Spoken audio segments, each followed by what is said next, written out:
गणपतीचा उत्सव चालू आहे. आपण सगळे जागे आहेत का? कीर्तनामध्ये थोडं अवधान असू द्या ना. विठ्ठल विठ्ठल विठ्ठल.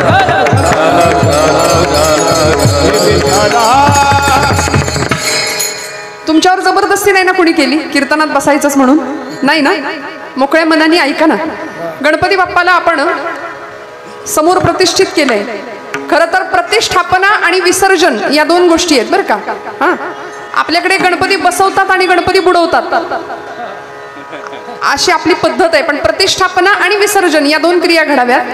ज्या दिवशी गणपती बाप्पा बसवतो आपण, ज्या दिवशी प्रतिष्ठापना करतो, त्यावेळी अस्मिन उगी फले महागणपतीम सांगम स्वपरिवारम सायुधम सशक्तिकम आवाहयामी असं म्हणून त्याचं आवाहन आपण करतो की हे देवा तू आमच्याकडे ये. 10 दिवसांकरता देव येणार आहे. हा, जागेपणी ऐका. 10 दिवसांकरता देव येणार आहे. तो येताना त्याच्या सगळ्या शक्तींसह त्याला निमंत्रित आपण करतो. त्याच्या सगळ्या शस्त्रांसह तो येतो. म्हणून तर महालक्ष्मी पूजन होतं की त्यानंतर त्याची शक्ती सुद्धा येते. आणि महालक्ष्मीची पूजा आपण काल परवा केली. गौरी आपल्या विसर्जन काल झाल्या. असा 10 दिवसांचा हा सोहळा हे महाराष्ट्राचं सांस्कृतिक वैभव आहे. विठ्ठल विठ्ठल.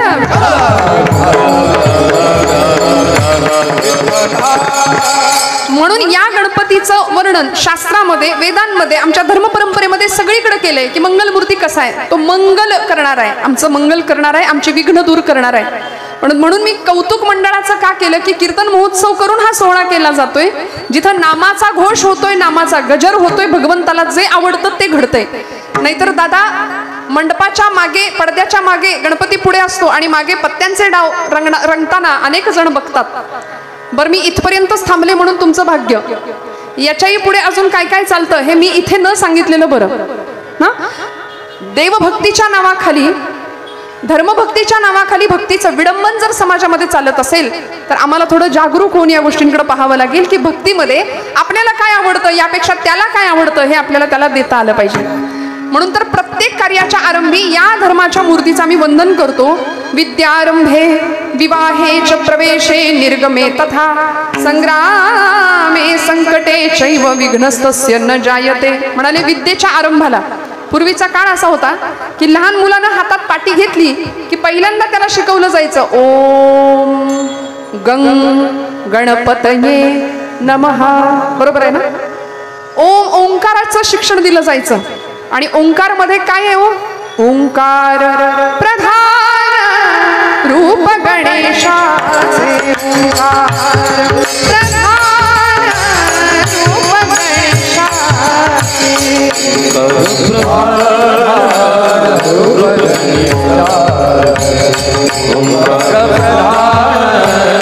रूप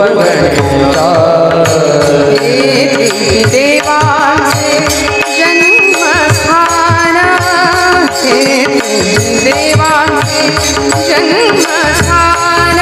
ओंकार प्रधान रूप गणेशाचे. ओंकार प्रधान रूप गणेशाचे.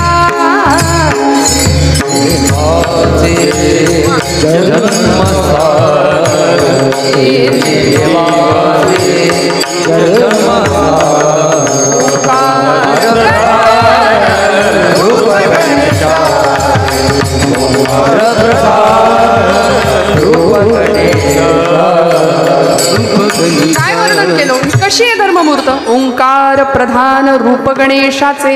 हे तिन्ही देवांचे जन्मस्थान. आमचा मंगल मूर्ती आहे की नाही, ती त्याची अशी मूर्त आम्हाला दिसते. सिंहासनावर बसलेला आहे, आसन मांडी घालून बसलेला आहे, 4 हातांचा 4 भुजांचा गणेश आम्हाला दिसतो. अथर्व शीर्षामध्ये त्याचं वर्णन केलंय. मी ज्या ज्या स्तोत्रांचा उल्लेख करते ना ती स्तोत्र आमच्या लेकरांना पाठ पाहिजेत. अथर्व शीर्ष बाप्पांचं स्तोत्र आहे. वर्णन केलं एकदंतम चतुर्हस्तम पाशमम कुशधारिणम. हातामध्ये शस्त्र धारण केली आहे. 4 हातांचा तो गणपती बाप्पा आहे. पाश आणि अंकुश नावाचं शस्त्र त्यांनी धारण केलंय. रदंच वरदम हस्तैर्बिभ्राणम शकध्वजम रक्तम लंबोदरम शूर्पकर्णकम रक्त गंधानुलिप्तांगम रक्तवासै सुपूजितम. लाल रंग त्याला खूप आवडतो म्हणून जास्वंदीचं फुल आपण गणपती बाप्पाला वाहावं. त्याच्या आवडीचं फुल आहे. आता चांदीची जास्वंदी जाते त्याच्या समोर. त्याला नाही दिलं चांदीचं तरी चालतं पण खरं जास्वंदीचं फुल त्याला खूप आवडतं. मग या गणपतीचं वर्णन आम्ही प्रत्येक कार्याच्या आरंभाला करतो. विद्यारंभे, पूर्वीचा काळ. मी पूर्वी का म्हणते, कारण आता गम भन कोणी शिकतच नाही. आता नाही शिकत ना. गणपती गेलं, गणपतीचा नाही. आता काय असतं? हा, गवताचा असतो. आणि आयुष्याचं गवत झालं. मग काय करायचं त्याचं? गणपती गेला ना निघून. पूर्वीचा काळ असा होता की मोठी माणसं लहान मुलांना पाठीवर शिकवायची. आता प्रत्येक कार्ट्याच्या हातात मोबाईल आहे, ते डबड आहे. बरं, लहान मुलांनाच दोष कशाला द्या, मोठी माणसं सुद्धा तेच करतायत. महिला वर्ग आहे की नाही, सगळे आपण त्याला ऍडिक्ट आहोत. पण पूर्वीचा काळ होता, लहान लेकरं छान पाठीवरती ओम गंग गणपतये नमः, ओंकार, आकार, उकार आणि मकार अशा 3 मात्रा आहेत. निर्गुणाचंच ते स्थान आहे. या जगाच्या सृष्टीच्या उत्पत्तीच्या वेळी, अगदी निर्माण ज्यावेळी ही सृष्टी झाली ना, त्यावेळी सगळ्यात महत्वाचं काय होतं तर म्हणाले निर्गुण स्वरूपातला ओंकार. हे भारतीय तत्वज्ञान किंवा हिंदू धर्म आम्हाला सांगतो त्यावेळी आम्हाला पटत नाही. आम्हाला पाश्चात्यांनी सांगावं त्यावेळी आम्हाला पटतं. कारण पाश्चिमात्यांकडे बिग बँग नावाची एक थिअरी आहे. त्या थिअरीमध्ये असं म्हणतात की या सृष्टीच्या मुळाच्या स्थानी सृष्टीचं निर्माण होत असताना असा कुठंतरी मोठा आवाज झाला. म्हणाले खूप मोठा नाद झाला. आणि तो नाद असा होता,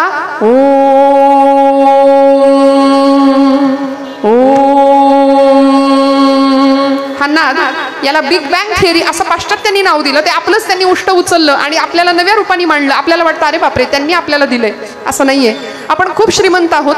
आपल्या भारतीय परंपरेमध्ये, हिंदू धर्म तत्वज्ञानामध्ये प्रचंड श्रीमंती आहे. आपण ती घ्यायला तयार नाही बरं का.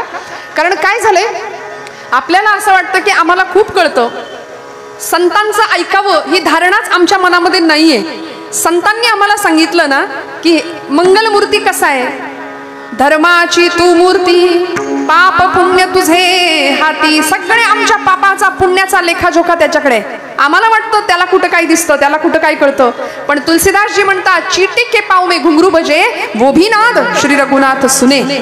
इतकं त्याचं आमच्याकडे लक्ष आहे. आम्हाला वाटतं त्याला कुठं काय कळतंय. वाटेल तसं वागूया, धर्माने वागायचंच नाही. धर्म धर्म या शब्द, अलीकडे धर्म हा शब्द उच्चारला की लोकांची डोकी भडकतात. संवेदनशील वातावरण निर्माण होतं. मी जाणीवपूर्वक बोलते. धर्म या शब्दाचा अर्थ आहे काय करायचं आणि काय करायचं नाही. डूज आणि डोंट्स आमच्या शास्त्रांनी आम्हाला सांगून दिलेत. विधी आणि निषेधात्मक व्यवस्था आमच्या शास्त्रांनी परंपरेने आम्हाला दिली की जीवन जगत असताना काय काय करावं आणि काय काय करू नये हे जे सांगतं त्याला म्हणायचं धर्म. धारणात धर्म इत्याहुहु धर्मो धारयते प्रजा. म्हणून या धर्माचं पालन करावं असं आमच्या तुकोबरायांनी सुद्धा वेळोवेळी सांगितलं. धर्माचे पालन, धर्माचे पालन, धर्माचे पालन, धर्माचे पालन, करणे पाखंड खंडन, करणे पाखंड खंडन, करणे पाखंड खंडन, करणे पाखंड, करणे पाखंड खंडन, करणे पाखंड. हो धर्माचे पालन, करणे पाखंड खंडन, करणे पाखंड खंडन, करणे पाखंड खंडन. धर्माचे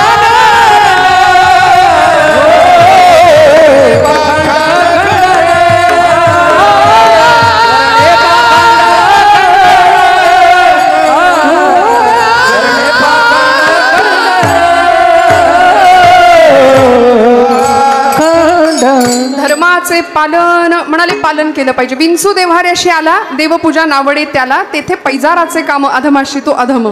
धर्म पालन करायला शिकवलं. कारण आमचा भगवंत धर्माची मूर्त आहे. आम्ही आमचा धर्म जर पालन करायचा असेल तर सगळ्यात पहिली गोष्ट आमच्या कपाळाला गंध पाहिजे. आहे का? असतो का? शाळेमध्ये सांगतात लावू नका, टिकली लावून देऊ नका. हा, टिकली लावून यायचं नाही. काय करू, माझे विषयच ते आहेत. विठ्ठल विठ्ठल विठ्ठल. म्हणून आम्ही पतित होण्याची कारण मी तुम्हाला सांगणार आहे. आमच्या कपाळाला गंध नाही. गणपती बाप्पा आलाय. परवा एका मुलाला सांगितलं, अरे देवाजवळ चाललाय, छान धोतर नेस, मस्त कपाळाला टोपी, डोक्याला टोपी घालून मस्त देवापुढे उभा राहा. ते म्हणतंय बरमुड्यावर करतो आरती. काय बिघडतंय? बिघडत देवाचं काही नाही, बिघडणारे तुझं. उपासनेतलं सिरियसनेस, गांभीर्य जर आमच्याकडे नसेल ना तर देवभक्तीला काही अर्थ नाही राहत.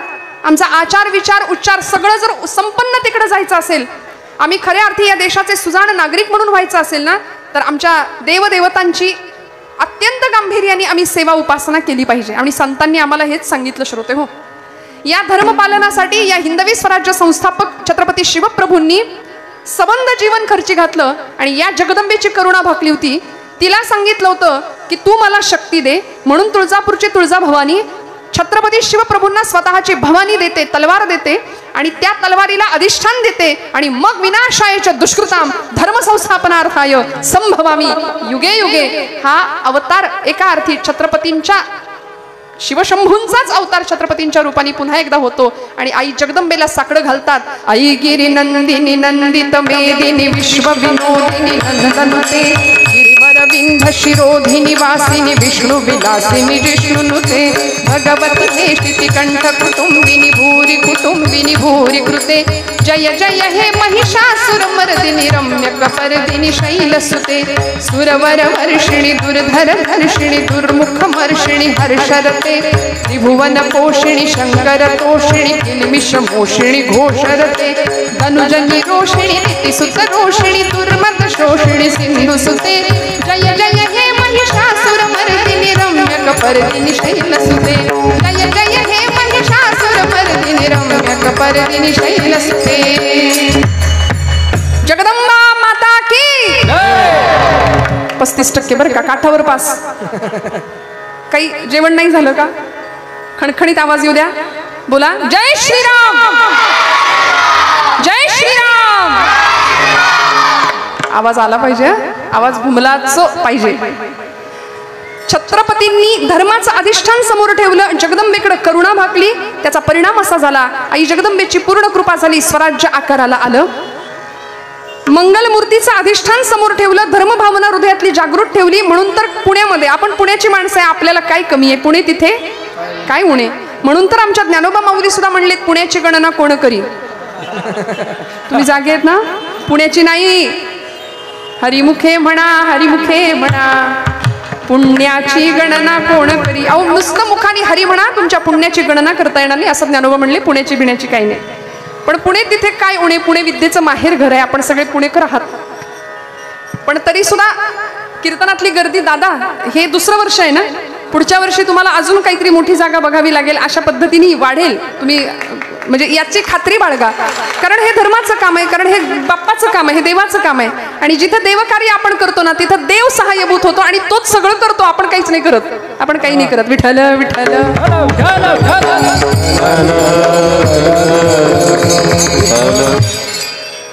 मंगलमूर्तींचं अधिष्ठान सापडलं. स्वराज्य आकाराला येत असताना जिजाऊ माऊलींनी आपल्या 5 वर्षाच्या बाळाकडून पुण्याची भूमी नांगरून घेतली. सोन्याचा थाळ लावलेल्या नांगरानी भूमी नांगरत असताना एक तांदळा सापडला गणपतीच्या आकाराचा.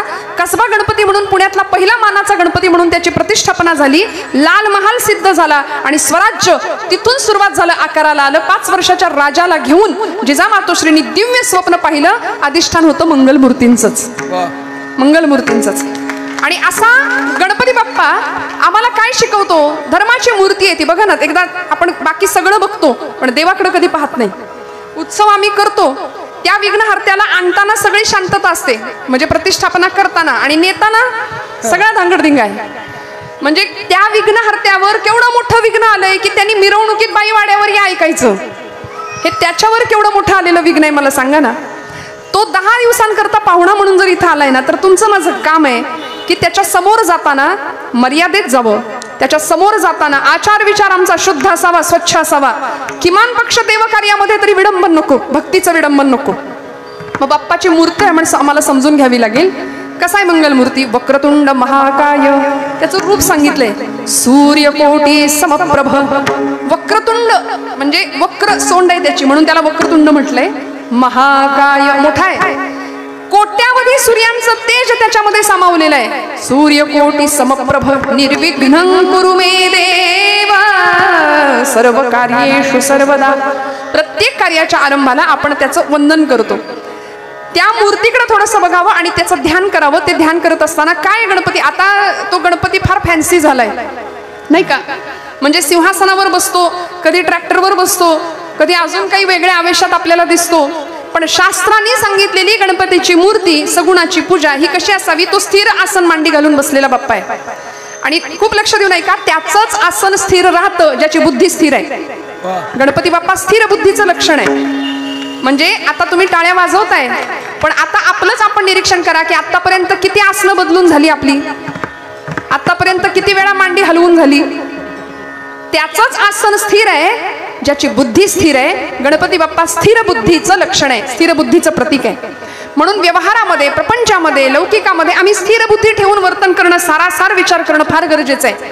त्या पायाजवळ देवाची एक गाडी आहे. कुठली आहे गाडी?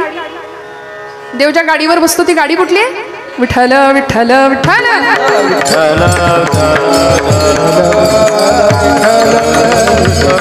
देवाची ही गाडी अशी आहे की सगळ्या घरात जाऊन फिरून येते, आहे की नाही? किती छान आहे. मोठ्यात मोठ्या कार्यकर्त्याचा, म्हणजे मोठ्यात मोठ्या नेत्याचा किंवा मोठ्यात मोठ्या महापुरुषाचा, माणसाचा लहानात लहान कार्यकर्ता सगळ्या थरापर्यंत जातो. त्याचं हे लक्षण आहे. उंदीर मामा सगळ्या घरात येऊन फिरून जातात. तसं हिचं वाहन चालेल का घरात आलं तर? देवीचं वाहन चालेल का घरात आलं तर? विष्णूचं वाहन कोण आहे? जागे राहा. कोण आहे? आले का कधी कुणाच्या घरात इथं भवानी पेठेत? नाही ना. पण बाप्पाची गाडी आली आहे ना, सगळीकडे आली आहे. ते शांत बसलेलं कधी कुणी पाहिलंय उंदराला? चंचलता हा त्याचा गुणधर्म आहे. कुरतडणं हा त्याचा स्वभाव आहे. उद्योग हे हा त्याचा गुणधर्म आहे. हा त्याचा गुण आहे. गणपती बाप्पा उद्योगावर आरूढ आहेत. आणि जी माणसं आळशी असतात त्यांना बाप्पा पावत नाही.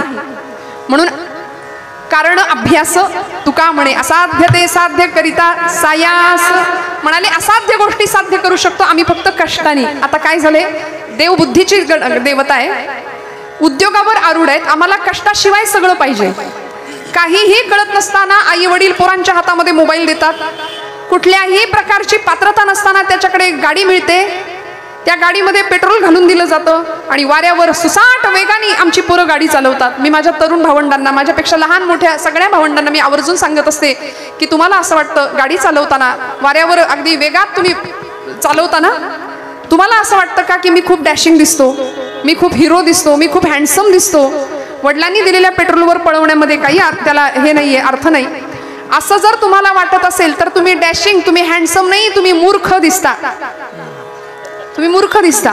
कारण सांगते, 9 महिने 9 दिवस आईने पोटात तुम्हाला वाढवायचं, प्रचंड प्राणांतिक यातना सहन करून तुम्हाला जन्माला द्यायचं, 25 वर्षापर्यंत तुमचा उत्तम सांभाळ करायचा आणि एका सेकंदात होत्याचं नव्हतं होऊन तुम्ही आई वडिलांच्या समोर येताना त्यावेळी काय यातना होत असतील. मला असं वाटतं जर तुम्हाला तुमची हिरोगिरी किंवा डॅशिंगपणा दाखवायचाच आहे ना तर ऑलिम्पिकमध्ये जा. तिथं नीरज चोप्रा सारखी भालाफेक करून दाखवा, मनू भाकर सारखं कुस्तीपटू होऊन दाखवा. आमची जागतिक दर्जाची कुस्तीपटू मनू भाकर भारताचं प्रतिनिधित्व करते आणि मल्लयुद्धामध्ये मुलगी असून सुद्धा प्रचंड मोठ्या प्रमाणामध्ये यश मिळवते. आणि पुढे ऐका, ते तिचं यश सगळं भगवद्गीतेला अर्पण करते. विठ्ठल विठ्ठल.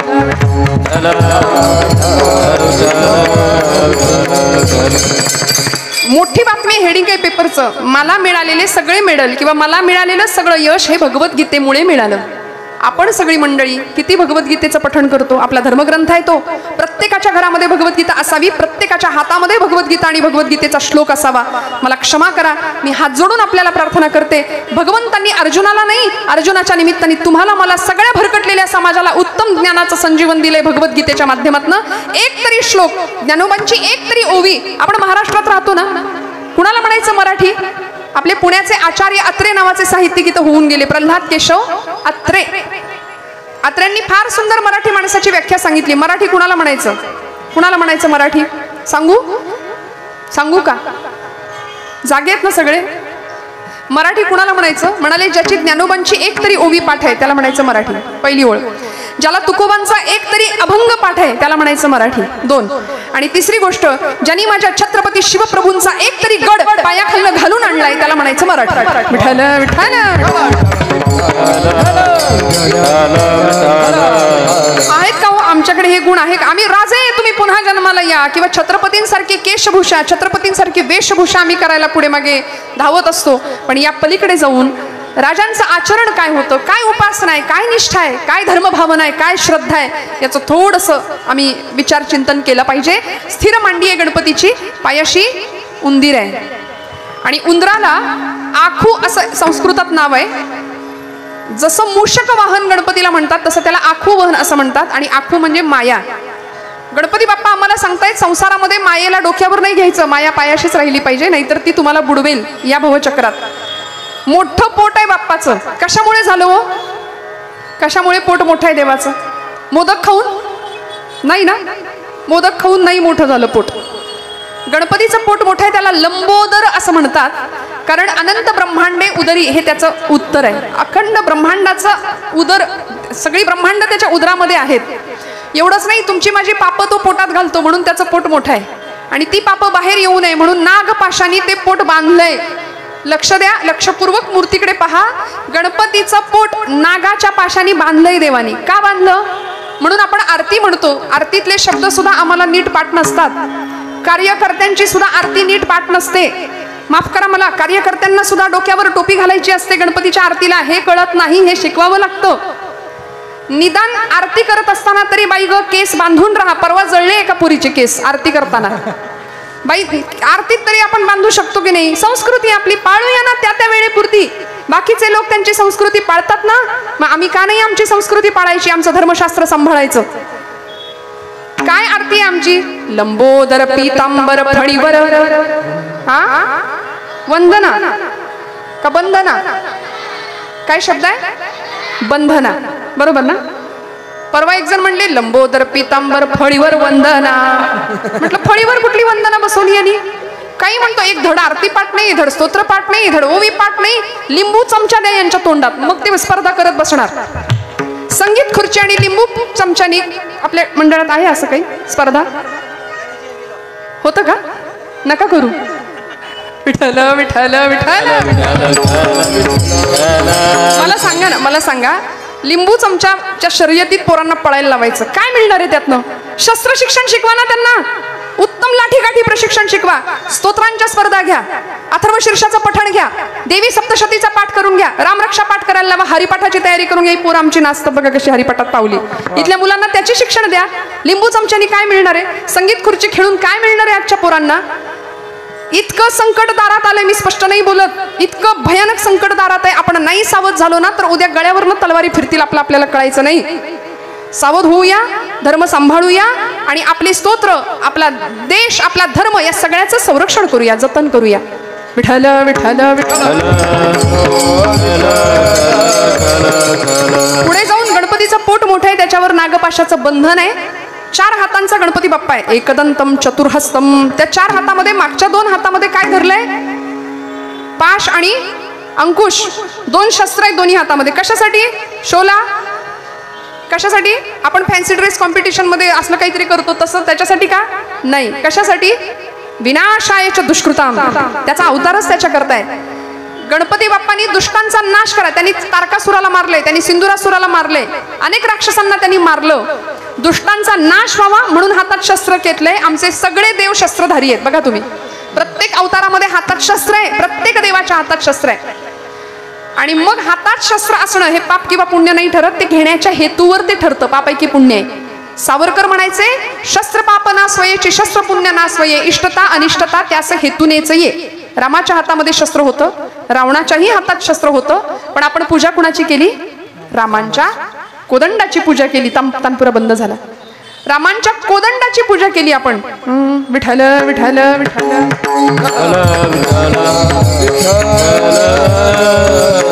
त्यामुळे अशी शस्त्र पूजा आपण दसऱ्याला करतो की नाही? शस्त्रांची पूजा आपण करता की नाही?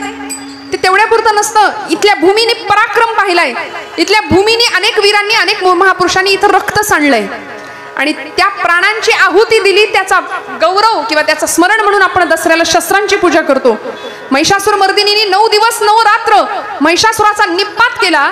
तिला कुठेही वेळ नव्हता रंगाच्या साड्या नेसायला, तिला कुठेही वेळ नव्हता नटायला, थटायला आणि गरबा खेळायला. आम्ही नवरात्र असंच साजरं करतो. आता तो मेसेज काही दिवसात फिरेल बघा, अमुक दिवशी अमुक रंग, 9 दिवसाचे 9 रंग. आणि मग आम्ही आमच्या घरी जे काही डोकं खाऊ सगळ्यांचं की मला या रंगाची साडी पाहिजे म्हणजे पाहिजे त्या दिवशी नेसायला. मला माफ करा, कुठल्याही शास्त्रात, कुठल्याही धर्मपुराणात असं लिहिलेलं नाहीये की देवीनी या दिवशी अमुक रंगाची साडी नेसली होती. मला लिहिलं असेल तर मला आणून दाखवा, माझ्याही अभ्यासात भर पडेल. कुठेच लिहिलेलं नाही, असं कुठेही लिहिलेलं नाही. नको तो अट्टहास खरंच करू नका, खरंच करू नका. त्याऐवजी देवी सप्तशती, देवी भागवत, आमच्या मुलींना स्वसंरक्षणाचे धडे देऊया.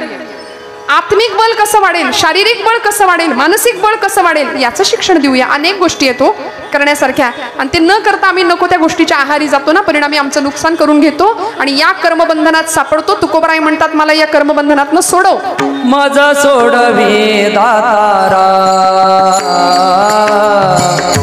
मज सोडवी दातारा,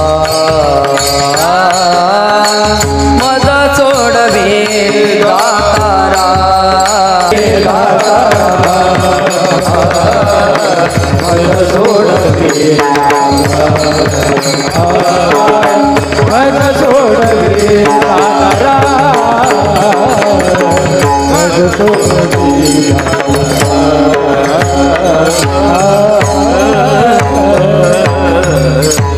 मज सोडवी दातारा, कर्मापासून दुस्तरा. भगवंताकडे प्रार्थना करावी या कर्मबंधनातनं मला सोडव, कारण हे कर्माचं बंधन मला पुन्हा पुन्हा जन्म घ्यायला भाग पाडतं. पुनरपि जननम पुनरपि मरणम पुनरपि जननी जठरे शयनम. पुन्हा पुन्हा या चक्रात आम्ही सापडतो.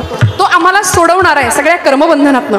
मी सांगत होते दुष्टांचा नाश भगवंतांनी केला, त्यासाठी शस्त्र हातात धरलं आणि मग भगवंतांनी नृत्य केले वेळोवेळी. आता असं म्हटलं ना की आमची तरुण मंडळी आम्हाला भेटतात, मग ताई आम्हाला का बरं म्हणता नाचायचं नाही डीजेवर? देव बाप्पा सुद्धा नाचला होता ना. पायी घागऱ्या करीती ऋण झुण, नाचले ना देव. नाद स्वर्गी पोचतो गणराज रंगी, नाचतो नाचतो. ते असं काही म्हटलं की आमची तरुण मंडळी आम्हाला म्हणतात ताई देव सुद्धा नाचला होता म्हणजे. मग आम्ही नाचलो दारू पिऊन तर बिघडलं कुठे? अहो देवानी नृत्य केलं. कधी? जेव्हा राक्षसाला मारलं तेव्हा त्यांनी नृत्य केलं आणि ते नृत्य आपल्यासारखं नव्हतं, ते शास्त्रीय डान्स होता, तो क्लासिकल नृत्य होतं ते. मग देव असे नाचले आणि आम्ही पराक्रम केला आणि मग देवानी नृत्य केले. आम्ही पराक्रमाशिवाय केलेल्या नृत्याला मिरवणुकीमध्ये काय म्हणतात ते मी इथं सांगत नाही. विठ्ठल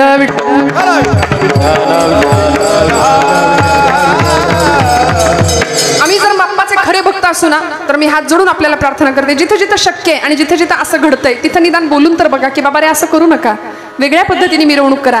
आपली पारंपरिक मिरवणूक असू दे, आपली महाराष्ट्राची संस्कृती आपण जपूया, आपली हिंदू धर्म संस्कृती आपण जपूया. गणपती बाप्पांचं विसर्जन असंच झालं पाहिजे, ढोल ताशांच्या गजरामध्येच. नको आपल्याला डीजे. काय करायचंय?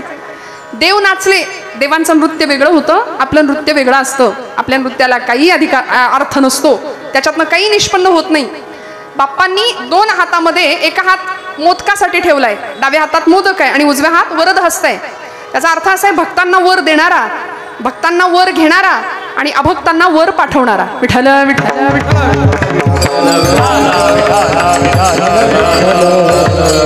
एकंदर शरीरामध्ये भगवंतांचं मस्तक आहे. आपल्या सगळ्यांना माहिती आहे, पुराणातली कथा आहे. पार्वती माता स्नानाला जाते, कुणी येऊ नये म्हणून नंदीला उभं करते. मी कथा नाही सांगणार आहे, सगळ्यांना माहिती आहे.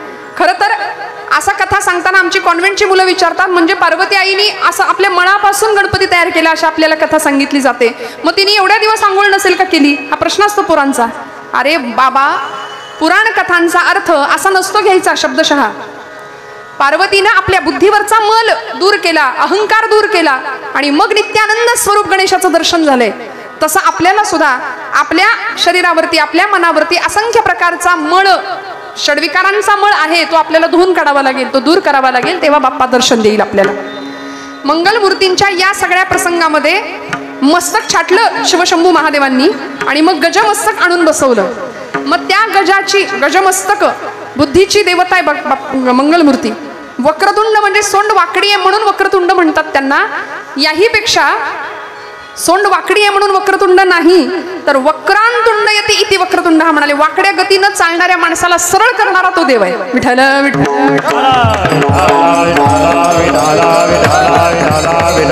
म्हणून वक्रतुंड. एकंदर शरीराच्या मानाने म्हणजे त्याचं गजमस्तक असल्यामुळे त्याचे कान सुद्धा कशासारखे आहेत? जागे आहेत का आपण? गणपतीचे कान कसे? सुपासारखे. आता हे शहरातल्या पोरांना सांगावं तर पंचायत होते. गणपतीचे कान सुपासारखे. परवा एक कॉन्व्हेंटचा मुलगा म्हणला हाऊ इट इज पॉसिबल? म्हणले गणपतीचे कान सुपासारखे कसे? Because soup is liquid. Corn soup, tomato soup, vegetable soup, त्याला पाखडायचं सूप माहितीच नाही. बरं इथे आहे का घरात आपल्या पाखडायचं सूप? कुठलं हो? आता गेलं, सूप गेलं, जातं गेलं. आणि असलं तरी ते आता म्युझियम मध्ये ठेवावं लोकांना बघायला. सुपाचा काय गुणधर्म आहे? सूप कशासाठी? हा, फोलपट ठेवायची आणि शेंगदाणे टाकून द्यायचे, बरोबर ना? सुपाचा काय गुणधर्म आहे? असार असेल ते टाकून देतो आणि सार असेल ते जनी निंद्यते सर्व सोडून द्यावे, जनी वंद्यते सर्व भावे करावे. जे चांगलं आहे ते स्वीकारायचं ना. मग गणपती बाप्पा त्यांच्या कानातनं आम्हाला कानांमधून एवढंच शिकवतात की जीवनामध्ये जे चांगलं आहे त्याचा स्वीकार करूया, जे वाईट आहे ते टाकून देऊया. नको त्या गोष्टींनी कशाला आमची वाणी खराब करायची. 4 माणसं एकत्र आली की कुणाची निंदा करण्यामध्ये आमचा दिवसभराचा वेळ खर्च करतो ना आपण. दिवसभर या वाणीने नको ते पाप आम्ही करत राहतो, नको ते अनेक लोकांची निंदा करतो. पण भगवंताचं नाम असं आहे की हरिनाम प्रक्षाळी जिव्हेते. आमचं जीभ, आमची वाणी धुवून टाकण्याचं काम भगवंताचं नाम करतं. त्यामुळे अशा वेळी देवाचं नाम घ्यावं. मोठे कान सुपासारखे गुरुचरित्रामध्ये सांगितलंय, हालविसी कर्ण युगुले तेथोनी जो का वारा उसळे, तयाचे निवाते विघ्न पडे विघ्नांतक म्हणती तुझं. महाराज म्हणाले नुसत्या कानाच्या वाऱ्याने संकट दूर पळून जातात. असा विघ्नांतक असलेला गणपती बाप्पा थोडंसंच राहिलंय. एकंदर शरीराच्या मानाने त्याचे डोळे अत्यंत सूक्ष्म आहेत, डोळे बारीक आहेत. फेस रिडिंग ज्याला म्हणतात, चेहरा पाहून जातक वर्तवणं, नाही का? ज्यांचे डोळे बारके असतात ना ते फार सूक्ष्म दृष्टीने बघतात जगाकडे, दूरदृष्टी असते. पप्पा बुद्धिमान आहे, त्याची सूक्ष्म दृष्टी आहे. आम्ही त्याच्याकडून हा बोध घ्यायचा की आपण सुद्धा जगाकडे अत्यंत डोळसपणे आणि सूक्ष्म दृष्टीने बघावं, म्हणजे फसायला होत नाही. कोहम कथमिदम जातम, मी कोण आहे या प्रश्नाचं उत्तर आम्हाला मिळेल ज्यावेळी आम्ही गणेशाचं अशा प्रकारे ध्यान करू. म्हणून तुकोबराय सांगतात, तू धर्माची मूर्ती आहेस, पापपुण्य तुझ्या हातामध्ये आहे. आणि हे भगवंता मला माझ्या कर्मबंधनातनं सोडव, कारण तू सगळ्यांचा अंगीकार केला. तिसऱ्या चरणामध्ये करसे अंगीकार, करसे अंगीकार, करसे अंगीकार, करसे अंगीकार, करसे अंगीकार,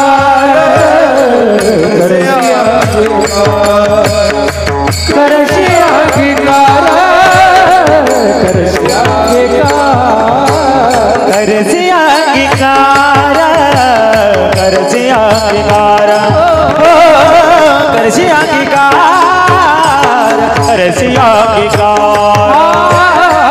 करसे अंगीकार, करसे अंगीकार, करसे अंगीकार, करसे अंगीकार, करसे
बस धर्माची तू मूर्ती पाप पुण्य तुझे हाती मज सोडवी दातारा कर्मापासून दुस्तरा करीसी अंगीकार तरी काय माझा भार मज सोडवी दातारा कर्मापासून दुस्तरा करीसी अंगीकार. महाराज म्हणाले देवा सगळ्यांचा अंगीकार केलास, अंगीकार म्हणजे स्वीकारलंस, सगळ्यांना स्वीकारलं, सगळ्यांची पाप पोटात घातली, मीच काय रे गुन्हा केला, तरी काय माझा भार, माझा सुद्धा स्वीकार कर, माझाही अंगीकार कर, कारण तुझ्या कृपेने मला इथं जन्म मिळाला, कृतज्ञ होतात तुकोबराय, आणि माझा सुद्धा अंगीकार कर म्हणून त्याला मागणी किंवा प्रार्थना करतात. हे देवा कारण तू अजामिळ्यासारख्या पाप्याला त्याचा उद्धार केलास, दैत्यांचा सुद्धा तू उद्धार केलास. कृष्ण परमात्म्याला मारायला आली होती एक मावशी 6व्या दिवशी, कोण होती हो, पुतना मावशी आली होती ना मारायला, तिचा सुद्धा म्हणाले उद्धार केला, तिला मुक्ती दिली, राक्षसांना सुद्धा मुक्ती दिली, कंसाला उद्धार केला, रावणाचा उद्धार झाला. एकाने प्रश्न विचारला कृष्ण परमात्म्याला की देवा फार सुंदर डोंगरे शास्त्रीजी सांगायचे की पुतना मारायला आली होती तरी सुद्धा म्हणाले तिचा तुम्ही उद्धार केला, असं कसं काय. भगवंत म्हणतात ती आली होती पण तिची येण्याची स्टाईल मला खूप आवडली म्हणाले, कारण ती राक्षस म्हणून नव्हती आली, ती आई म्हणून आली होती. त्यामुळे आईचं वात्सल्य, तिचं विष जरी स्तनाग्रांना लावून आली असली तरी सुद्धा विष प्राशन करता करता तिचा प्राण भगवंतांनी शोषला आणि तिला मुक्तिपदाला प्राप्त केली, तिचा उद्धार केला. त्यामुळे सुष्टांना सुद्धा आणि दैत्यांना सुद्धा तू त्यांचा अंगीकार केलास, त्यांचा उद्धार केलास. वाल्याचा वाल्मिकी झाला, एका व्याधाला सुद्धा तू त्याचाही अंगीकार केलास आणि या जगामधलं श्रेष्ठ असं रामायण नावाचं महाकाव्य तू त्यांच्याकडून करवून घेतलंस.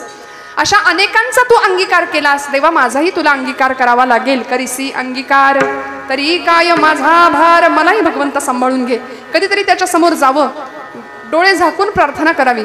आमचं काय होतं, जरा कुठे बिघडलं की आम्हाला देव आठवतो. आम्हाला एरवी देव आठवत, भरपूर पैसा असतो तेव्हा देव आठवत नाही, सगळं अलबेल असतं, प्रपंचामध्ये सुख असतं तेव्हा देव आठवत नाही, नातेवाईक सगळे चांगले असतात, गुण्यागोविंदानी असतात तेव्हा देव आठवत नाही, संसारात चटके बसले की देव आठवतो. आम्ही माणसं लबाड आहे.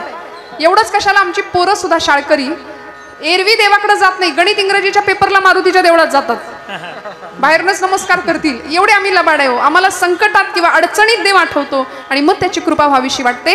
अखंड त्याच्या स्मरणामध्ये राहावं. संतांनी आम्हाला सांगितलं करीसी अंगीकार तरी काय माझा भार. देवा माझा अंगीकार तू कर.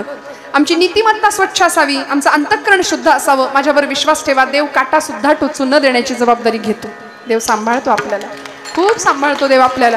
फक्त त्याची उपासना करूया. बुद्धिदेवता असलेला गणपती बाप्पा आहे, त्याच्या उपासनेला लागूया. हातातनं सत्कर्म कसं घडेल याचा विचार करूया आणि या देवाचं, देशाचं, धर्माचं आम्ही काहीतरी देणं लागतो. म्हणून प्रत्येकाने धर्मासाठी जे जे करता येईल त्याच्यासाठी सजगतेने आणि जागरूकतेने प्रत्येक गोष्ट करूया.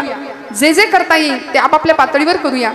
एकदा मावळतीला जाणाऱ्या सूर्याला एकाने विचारलं की म्हणाले तू मावळतीला जाशील तर मग आता जगाला प्रकाश देण्याचं काम कोण करेल, कोण करेल.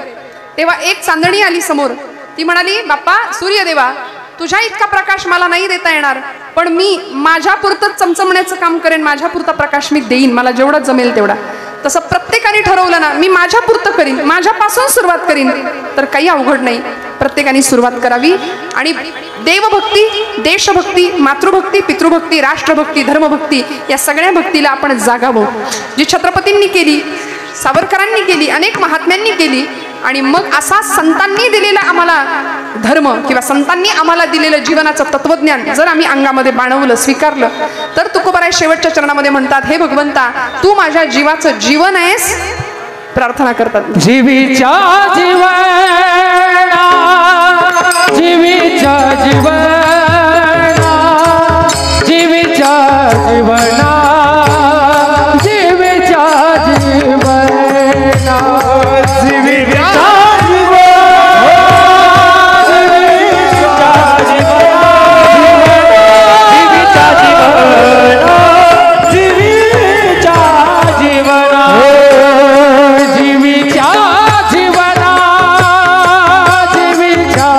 जीवना, जीवीच्या जीवना, जीवी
हे कर्मा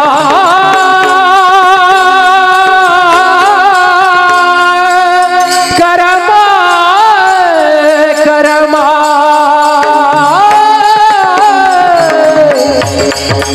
हे कर्मा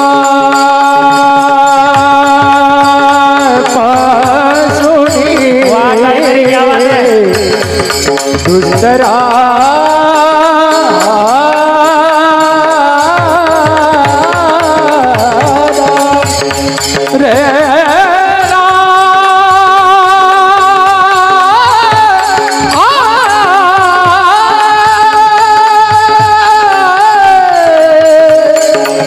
रे कर्मा कर्मा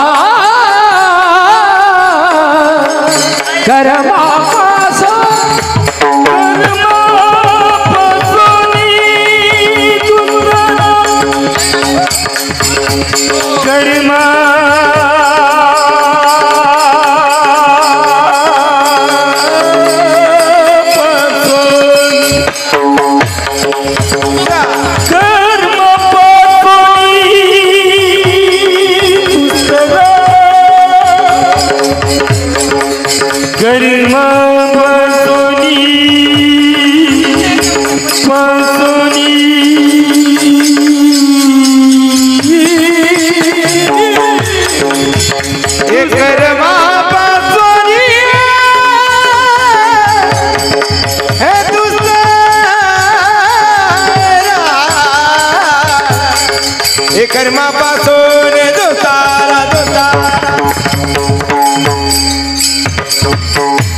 हे कर्मापासून हे दुसरा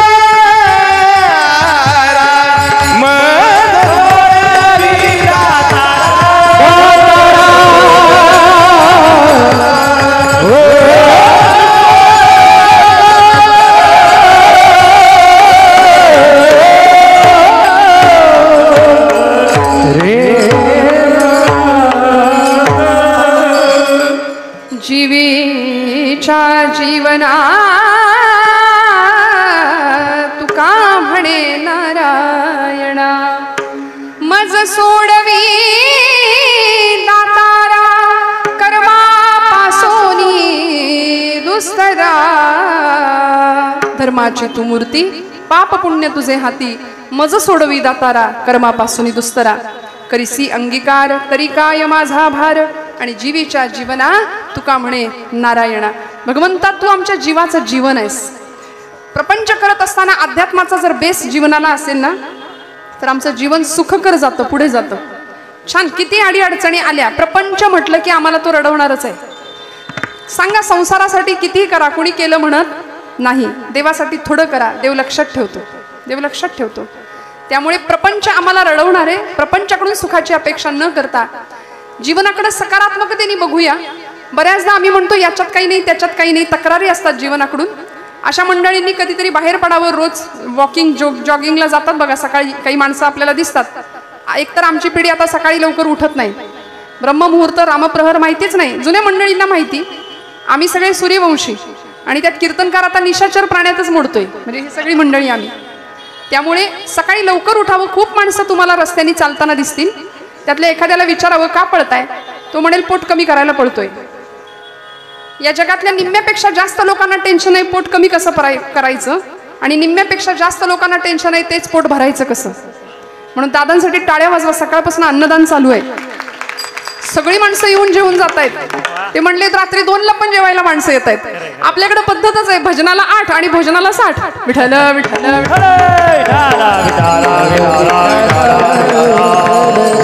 भगवंत कुठे कुठे असतो माहितीये जिथे त्याचं नाम घेतलं जातं तिथे भगवंत असतो जिथे अन्नदान होतं तिथे भगवंत असतो तिथे भगवंत उपस्थिती दाखवतो आपली जिथे सद्भावनेचं वर्तन आहे जिथे संस्कृतीचं पालन आहे जिथं भक्तीचा उद्रेक आहे तिथे भगवंत येतो म्हणून कीर्तनात भगवंत असतो या धारणेने आपण कीर्तन श्रवण करावं इथलंच नाही जिथे जिथं जे जे चांगलं ऐकायला मिळेल ना तिथे आपल्या लेकरांना घेऊन जा काळाची फार मोठी गरज आहे मी हात जोडून सांगते आपल्याला जिथं जिथं धर्माचं जागरण आहे ना तिथे तिथे जाऊन आपली उपस्थिती दाखवा आपला एकमताने ऐक्य आपलं सगळ्या जगाला दिसू द्या तुकोबराय काय ज्ञानोबा काय आमच्या जगण्याचं रसायन आहे छत्रपती शिवाजी महाराज, छत्रपती संभाजी महाराज या भूमीला लाभलेले महापुरुष आमच्या सगळ्यांचं भाग्य आहे, म्हणून आम्ही त्यांचे वारसदार म्हणून या महाराष्ट्रामध्ये सुखाने नांदतो आहोत, त्या भारतामध्ये आहोत.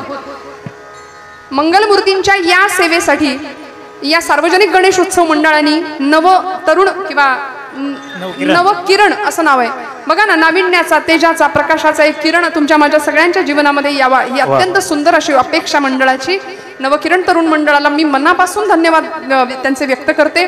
दादांना नमस्कार करते आणि आमचे परमादरणीय गाडवे महाराज मनापासून त्यांना सुद्धा नमस्कार करते की त्यांच्या प्रयत्नांनी आणि आपण सर्वच मंडळी, सर्व संप्रदायाला वाहून घेतलेली आपण निष्ठावान मंडळी आहात. या सर्व टाळकऱ्यांना मनापासून धन्यवाद. साऊंड सिस्टीम अतिशय सुंदर अशी मनापासून दादांना नमस्कार करते.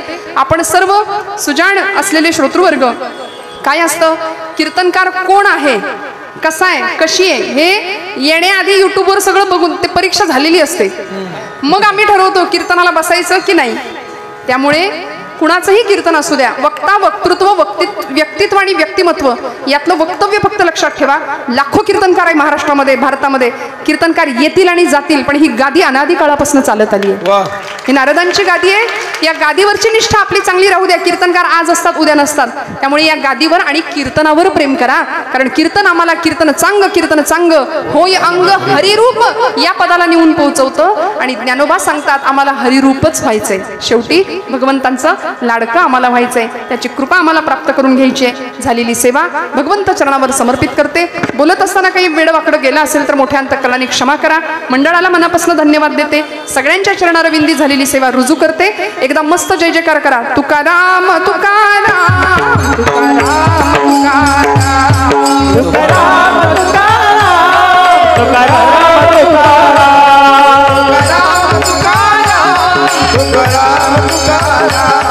तुकाराम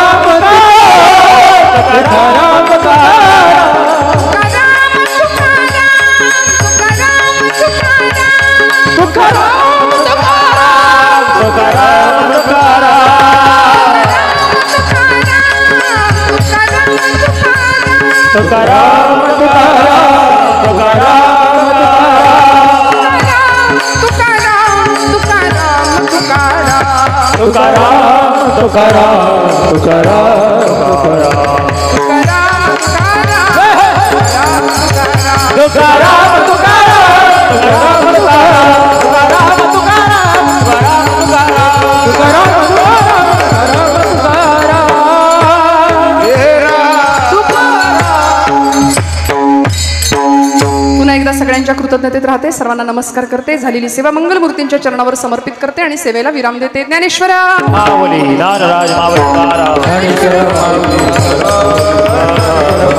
विठ्ठल जय जय विठ्ठल.